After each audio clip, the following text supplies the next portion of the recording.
Hello friends, my name is Kajal और आप सभी का स्वागत है मेरे चैनल पर। और आज की इस वीडियो में हम डिस्कस करने वाले हैं UP DElEd first semester subject सामाजिक अध्ययन। जी हाँ फ्रेंड्स, जैसे कि मैं आप सभी को बता दूं कि इस क्लास की जो टाइमिंग होती है वो रात के 10 बजे होती है और डेली फर्स्ट सेमेस्टर का एक सब्जेक्ट का मॉक टेस्ट होता है जिसका आंसर आप सभी को करना होता है। तो चलिए फ्रेंड्स शुरू करते हैं। वीडियो को लाइक कर दीजिए और अपने फ्रेंड्स मित्रों को शेयर कर दीजिए ताकि वो भी इस मॉक टेस्ट से जुड़ सकें। तो चलिए फ्रेंड्स शुरू करते हैं। तो ये जितने भी प्रश्न हैं बहुत ही महत्वपूर्ण है, ठीक है। तो सबसे पहला आपका प्रश्न है कि पिरामिड किस देश में है? ऑप्शन ए यूनान, option B Rome, option C मिस्र, ऑप्शन डी सऊदी अरब। तो बताइए फ्रेंड्स, मिस्र किस देश में है? पिरामिड किस देश में है? तो फ्रेंड्स आप सभी का आंसर बिल्कुल सही है, यहाँ पे हो जाएगा मिस्र। जैसे कि आप सभी को पता है कि हमने मिस्र सभ्यता के बारे में डिस्कस किया था, ठीक है। तो पिरामिड जो बनाते थे, जो मृत शरीर था उसको बहुत ही अच्छे 100 साल तक बहुत ही अच्छे से पिरामिड में रखते थे रासायनिक लेप लगाकर, ठीक है। तो इसलिए यहाँ पे आपका करेक्ट आंसर हो जाएगा मिस्र। अगला आपका प्रश्न है कि पहिए का आविष्कार हुआ था पूरा पाषाण काल में, मध्य पाषाण काल में, नव पाषाण काल में, धातु काल में। तो बताइए फ्रेंड्स, पहिया का आविष्कार किस काल में हुआ था?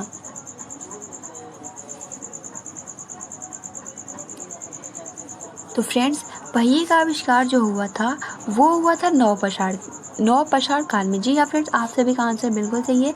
जैसे कि हमने डिस्कस किया था, जो पहिए का आविष्कार हुआ था वो नव पाषाण काल में हुआ था, लेकिन जो पहिए का सबसे विकसित रूप आया वो आपका कांस्य युग में आया था। जी हाँ फ्रेंड्स, जो कि बहुत ही पहिए के आविष्कार से बहुत ही उसमें लाभ हुआ, ठीक है। तो इसलिए यहाँ पे जो आविष्कार हुआ ये नव पाषाण काल में हुआ था। अगला आपका प्रश्न है कि गायत्री मंत्र का संबंध है ऋग्वेद से, यजुर्वेद से, सामवेद से, अथर्ववेद से। तो बताइए फ्रेंड्स, गायत्री मंत्र का संबंध किससे है?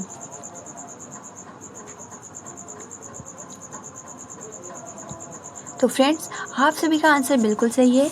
यहाँ पर जो आपका करेक्ट आंसर हो जाएगा, यानी गायत्री मंत्र का संबंध है वो है ऋग्वेद से, यानी 63 का ऑप्शन नंबर करेक्ट हो जाएगा।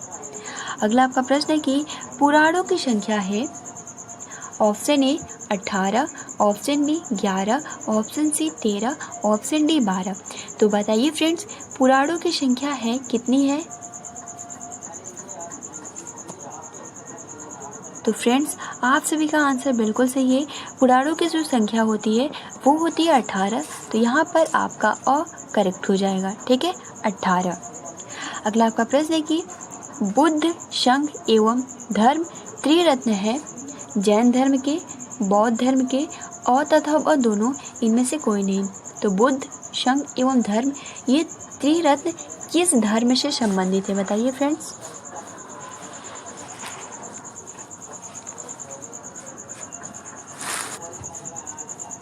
तो फ्रेंड्स आप सभी का आंसर बिल्कुल सही है। यहाँ पे हो जाएगा 65 का कि बौद्ध धर्म के त्रिरत्न है बुद्ध, शंख एवं धर्म। अगला आपका प्रश्न है कि बौद्ध धर्म के संस्थापक थे महात्मा बुद्ध, लकुलिश, शातकर्णी, वासुदेव। तो बताइए फ्रेंड्स, बौद्ध धर्म के संस्थापक थे कौन है?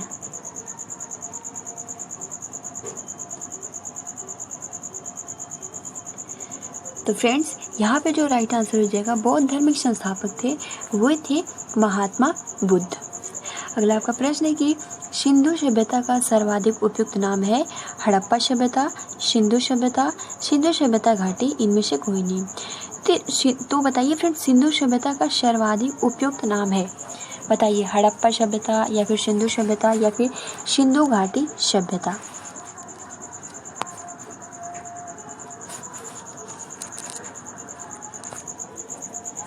तो फ्रेंड्स यहाँ पे आप सभी का आंसर बिल्कुल सही है। यहाँ पे जो राइट आंसर हो जाएगा वो हो जाएगा हड़प्पा सभ्यता, यानी सिंधु सभ्यता का सर्वाधिक उपयुक्त नाम है वो है हड़प्पा सभ्यता। अगला आपका प्रश्न है 68 की आरंभिक वैदिक साहित्य में सर्वाधिक वर्णित नदी है सिंधु, शतुद्री, सरस्वती, गंगा। तो आरंभिक वैदिक साहित्य में सर्वाधिक वर्णित नदी है, बताइए फ्रेंड्स यहाँ पे करेक्ट आंसर क्या होगा? तो फ्रेंड्स यहाँ पर आप सभी का आंसर बिल्कुल सही है। यहाँ पे 68 का ऑप्शन नंबर अ करेक्ट हो जाएगा, यानी आरंभिक वैदिक साहित्य में सर्वाधिक वर्णित नदी है। तो यहाँ पर आपका ऑप्शन नंबर अ करेक्ट है, यानी 68 का सिंधु। ठीक है, अगला आपका प्रश्न है कि सिंधु घाटी सभ्यता के लोगों का मुख्य व्यवसाय क्या था? व्यापार, पशुपालन, शिकार, कृषि। तो बताइए सिंधु घाटी सभ्यता के लोगों का मुख्य व्यवसाय क्या था? व्यापार करना था, पशुपालन करना था, शिकार करना था, यानी मुख्य सबसे महत्वपूर्ण। तो फ्रेंड्स यहाँ पे जो राइट आंसर हो जाएगा वो हो जाएगा कृषि। ठीक है, अगला आपका प्रश्न है कि सिंधु सभ्यता में वृहत स्नानागार कहाँ पाया गया? मोहनजोदड़ो में, हड़प्पा में, लोथल में, कालीबंगा में। तो सिंधु सभ्यता में वृहत स्नानागार कहाँ पाया गया है? बताइए फ्रेंड्स।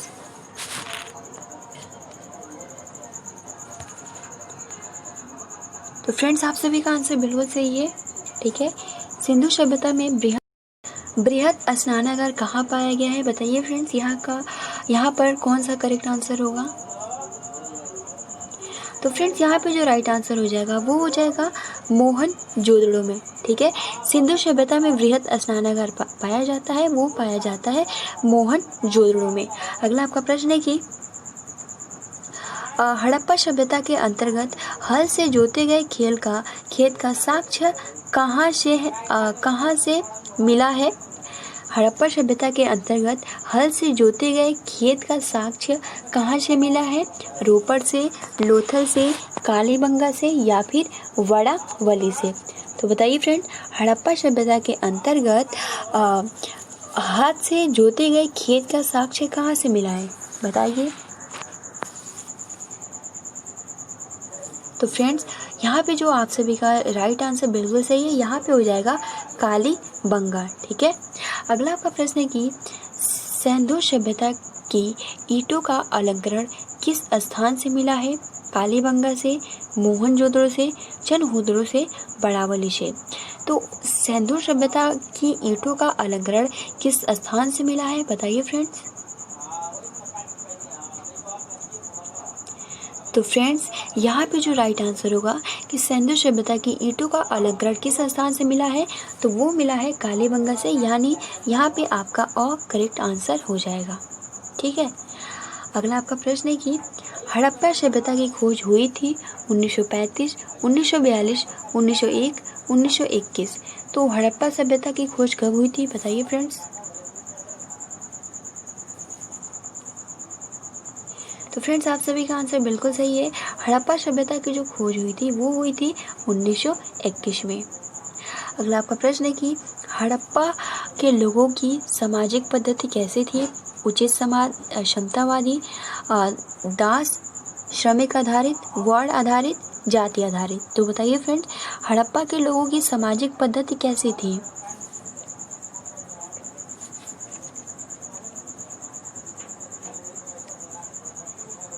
तो फ्रेंड्स यहाँ पे जो आप सभी का राइट आंसर हो जाएगा, यानी हड़प्पा के लोगों की सामाजिक पद्धति कैसी थी, तो वो आपका था यहाँ पे अ, यानी उचित क्षमतावादी। अगला आपका प्रश्न है कि उत्तरी ध्रुव से दक्षिण ध्रुव तक खींची गई रेखा है भूमध्य रेखा, देशांतर रेखा, कर्क रेखा, सभी। तो उत्तरी ध्रुव से दक्षिणी ध्रुव तक जो खींची गई रेखा है ये क्या होती है? जो उत्तरी ध्रुव से दक्षिण ध्रुव तक खींची गई जो रेखा होती है वो होती है देशांतर रेखा। अगला आपका प्रश्न है कि भारतीय लोकतंत्र के समक्ष चुनौती है गुट निरपेक्षता का, धर्मनिरपेक्षता का, सांप्रदायिकता का, इनमें से कोई नहीं। तो भारतीय लोकतंत्र के समक्ष चुनौती है, यहाँ पे करेक्ट आंसर क्या होगा? बताइए फ्रेंड्स। तो फ्रेंड्स आप सभी का आंसर बिल्कुल सही है। भारतीय लोकतंत्र के समक्ष चुनौती है वो है सांप्रदायिकता, यानी ऑप्शन नंबर स। अगला आपका प्रश्न है कि भारत में सबसे अधिक जनसंख्या वाला राज्य है महाराष्ट्र, पंजाब, बिहार या फिर अपना उत्तर प्रदेश। बताइए, जो कि बहुत ही महत्वपूर्ण प्रश्न है।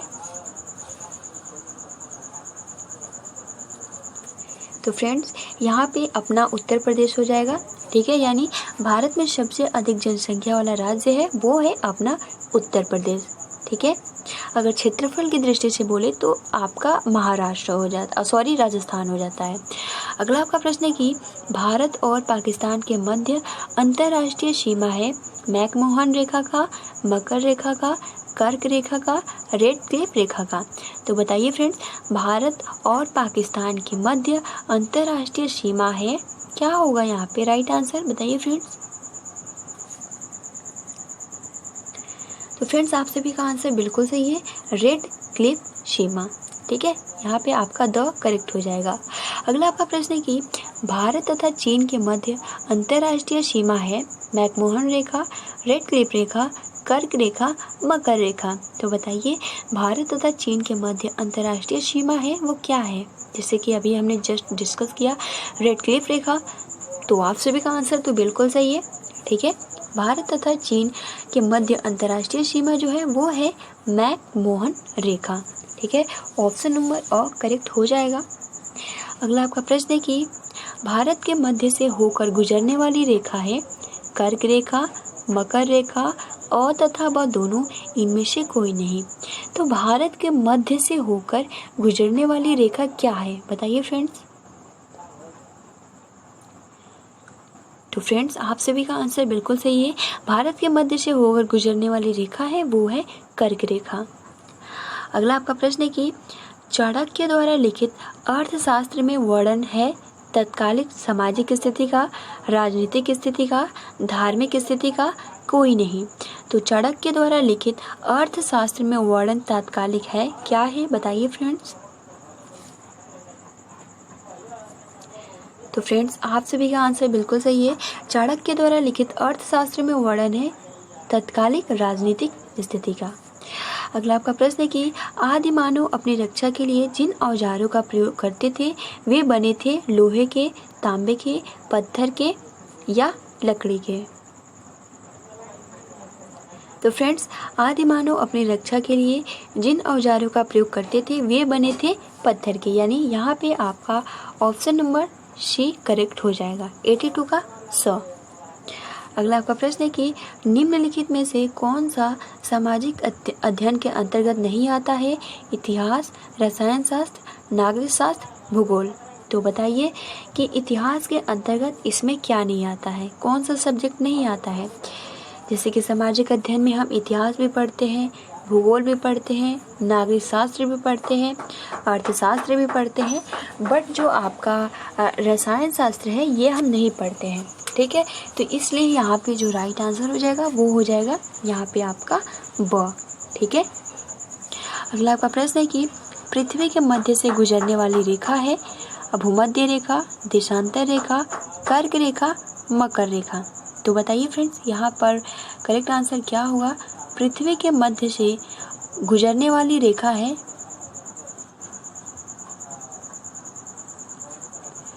तो फ्रेंड्स पृथ्वी के मध्य से गुजरने वाली जो रेखा है वो है भूमध्य रेखा। जस्ट अभी हमने डिस्कस किया कि भारत के मध्य से होकर गुजरने वाली रेखा है, तो वहाँ पर जो था वो था कर्क रेखा, लेकिन पृथ्वी के मध्य से गुजरने वाली रेखा है वो है भूमध्य रेखा। अगला आपका प्रश्न है कि किस ग्रह को सौर परिवार से हटा दिया गया है, अरुण को, वरुण को, यम को, मंगल को।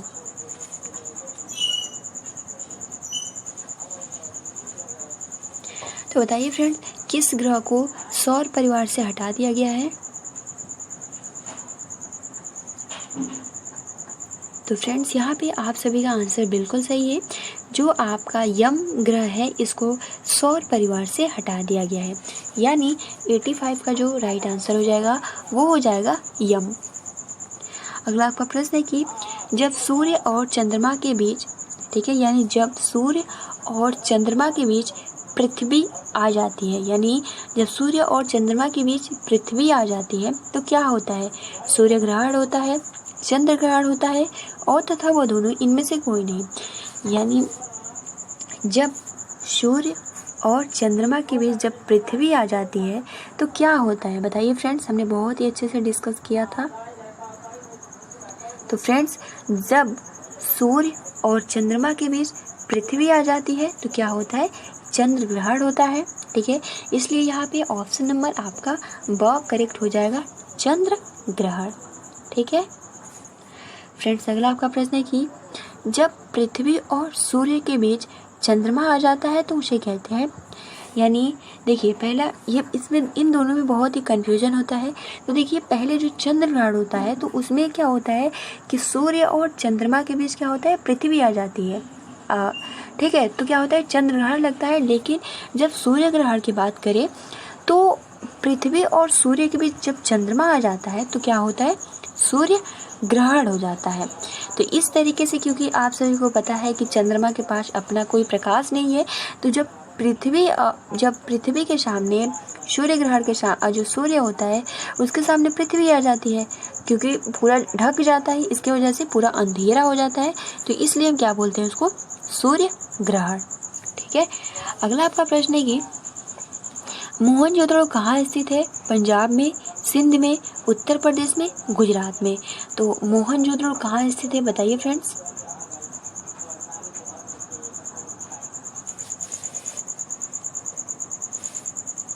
तो फ्रेंड्स मोहनजोदड़ो कहाँ स्थित है, वो स्थित है, आप सभी का आंसर बिल्कुल सही है, सिंध में। अगला आपका प्रश्न है कि हड़प्पा सभ्यता का सर्वाधिक मान्यता प्राप्त समय है 2800 ईसा पूर्व से 2000 ईसा पूर्व, 2500 ईसा पूर्व से 1750 ईसा पूर्व, 3500 ईसा पूर्व से 1800 ईसा पूर्व, निश्चित नहीं हो सकता। बताइए फ्रेंड्स, हड़प्पा सभ्यता का सर्वाधिक मान्यता प्राप्त समय है, क्योंकि बहुत सारा इसमें डिफरेंटेड पाया जाता है तो इसलिए सर्वाधिक जो माना जाता है इसको ही मान लिया जाता है। तो फ्रेंड्स यहाँ पे हो जाएगा 2500 ईसा पूर्व से 1750 ईसा पूर्व, यानी 89 का ऑप्शन नंबर ब करेक्ट हो जाएगा। अगला आपका प्रश्न है कि पंचायती राज प्रणाली में ग्राम पंचायत का गठन होता है ग्राम स्तर पर, प्रखंड स्तर पर, नगर स्तर पर, जिला स्तर पर। तो बताइए फ्रेंड्स, पंचायती राज प्रणाली में ग्राम पंचायत का गठन होता है, तो फ्रेंड्स यहाँ पे जो राइट आंसर हो जाएगा पंचायती राज प्रणाली यानी ग्राम स्तर पर। ठीक है, ग्राम पंचायत का गठन होता है ग्राम स्तर पर, नाम से ही पता चल रहा है, इसलिए 89 का अ करेक्ट हो जाएगा। अगला आपका प्रश्न है कि हड़प्पा वासी किस वस्तु के उत्पादन में सर्वप्रथम थे, मुद्राएं, जौ, कपास, कांस्य के औजार। तो बताइए फ्रेंड्स, हमने बहुत ही अच्छे से डिस्कस किया था। तो फ्रेंड्स आप सभी का आंसर जो यहाँ पे हो जाएगा बिल्कुल सही है। हड़प्पा वासी किस वस्तु के उत्पादन में सर्वप्रथम थे, तो वो था कपास। ठीक है, यहाँ पे आपका 191 का करेक्ट हो जाएगा। अगला आपका प्रश्न है कि निम्नलिखित विद्वानों में से हड़प्पा सभ्यता का सर्वप्रथम खोजकर्ता कौन है, sir John Morrison, R.D. Banerjee, ए कनिंघम, दयाराम साहनी। बताइए फ्रेंड्स, और जो राखल दास बनर्जी है वो किसकी है, ये भी आप बता सकते हो किसके खोज किए हैं। तो आप सभी का आंसर जो है वो बिल्कुल सही है, यहाँ पे हो जाएगा दयाराम साहनी, और जो आपके राखल दास बनर्जी है वो मोहनजोदड़ो की खोज किए हैं। ठीक है, और हड़प्पा सभ्यता 1921 ईस्वी। अगला आपका प्रश्न है कि किस सभ्यता को नील नदी का प्रदान कहते हैं, असीरिया की सभ्यता, मेसोपोटामिया की सभ्यता, बेबीलोनिया की सभ्यता और आपका मिस्र की सभ्यता। तो किस सभ्यता को नील नदी का प्रदान कहा जाता है,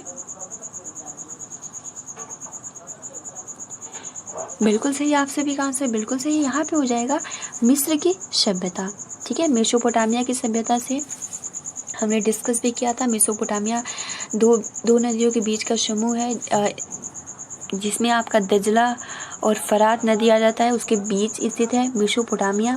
ठीक है, अब देखिए अगला आपका प्रश्न है कि सूर्य के ग्रहों की संख्या है 5, 7, 6, 8। तो बताइए फ्रेंड्स, सूर्य की ग्रहों की संख्या कितनी है। तो फ्रेंड्स सूर्य की ग्रहों की संख्या है वो है 8। ठीक है, अगला आपका प्रश्न है कि वे रेखाएं जो भूमध्य रेखा के समांतर उत्तरी तथा दक्षिणी ध्रुव के भाग में पूर्व से पश्चिम की ओर खींची मानी जाती है कहलाती है, यानी पूर्व से पश्चिम की ओर अक्षांश रेखाएं, देशांतर रेखाएं, कर्क रेखा या फिर आपका मकर रेखा। तो जस्ट हमने अभी देशांतर रेखाएं डिस्कस किया, ठीक है। तो देशांतर रेखाएं, अक्षांश रेखाएं। फ्रेंड्स यहाँ पे जो आप सभी का आंसर हो जाएगा वो हो जाएगा अक्षांश रेखाएं, जो आपका पूर्व से पश्चिम की ओर खींची जाती है उसे हम अक्षांश रेखाएं कहते हैं। ठीक है। अगला आपका प्रश्न है कि भारत किस गोलार्ध में स्थित है? उत्तरी गोलार्ध में, दक्षिणी गोलार्ध में और तथा वो दोनों, इनमें से कोई नहीं। तो फ्रेंड्स आप सभी को पता है कि इस तरीके से होता है। ठीक है। तो ये आपका उत्तरी गोलार्ध है, ये दक्षिणी गोलार्ध है, तो भारत यहाँ बसा है, तो इसलिए यहाँ पे करेक्ट आंसर हो जाएगा उत्तरी गोलार्ध में। अगला आपका प्रश्न है कि देशांतर रेखा का दूसरा नाम है मैकमोहन रेखा, मध्याह्न रेखा, मकर रेखा, इनमें से कोई नहीं। तो फ्रेंड्स आप सभी का आंसर बिल्कुल सही है। देशांतर रेखा का दूसरा नाम है वो है मध्याह्न रेखा। अगला आपका प्रश्न है कि हमारे सौर मंडल में ग्रहों की कुल संख्या है 9, 8, 7, 6। जस्ट अभी हमने डिस्कस किया, तो यहाँ पे हमारे सौर मंडल में ग्रहों की कुल संख्या है 8। ठीक है, यानी 98 का ऑप्शन नंबर ब करेक्ट हो जाएगा। अगला आपका प्रश्न है कि पुष्चल तारे बने होते हैं चट्टानों के आकाशीय पिंड से, बर्फ के आकाशीय पिंड से, धूल के आकाशीय पिंड से, चट्टानों, बर्फ, धूल और गैस के आकाशीय पिंड से। बताइए फ्रेंड्स यहाँ पे करेक्ट आंसर क्या होगा? पुष्चल तारे बने होते हैं